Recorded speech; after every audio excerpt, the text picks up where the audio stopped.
আসসালামু আলাইকুম। চলে আসলাম হারিয়াকুনা, শেরপুরের একটি অন্যতম জায়গা। একদম হচ্ছে ইন্ডিয়ার বর্ডারের সাথে নো ম্যানস ল্যান্ডে দাঁড়ায় আছি এখন। এখানে হচ্ছে যে পিলারটা আছে, এটা হচ্ছে 1093তম। আর আমার পিছনে যে একজাক্টলি যে জায়গাটা দেখতেছেন, এটাই হচ্ছে এই যে কাঁটাতারের বেড়া।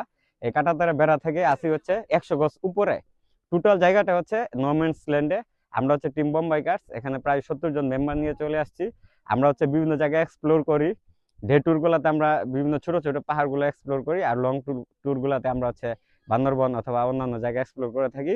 তো আপনারা যারা আছেন আশেপাশে জেলা উপজেলা যারা আছেন, আপনারা এখানে আসবেন এবং শেরপুরটাকে উপস্থাপন করেন, তাহলে আমাদের ময়মনসিংহ ডিভিশনটা উপস্থাপন হয়। তো খুবই চমৎকার একটি জায়গা। এছাড়া আরেকটি ব্যাপার হচ্ছে যে গজনি থেকে আপনি যখন হারিয়াকুনা রুটটা পর্যন্ত আসবেন, মিনি বান্দরবনের একটা ফিল পাবেন, মানে বান্দরবন অথবা সাজেকের যে একটা ফিল। উঁচা নিচা রাস্তা, আঁকাবাঁকা পাহাড়ি রাস্তা, আর পাহাড়টা হচ্ছে খুব ঠান্ডাময় একটা পরিবেশ। খুবই ভালো লাগছে, চমৎকার ভালো লাগছে। আপনারা আসেন এবং শেরপুর এবং ময়মনসিংহে উপস্থাপন করেন। ধন্যবাদ সবাইকে।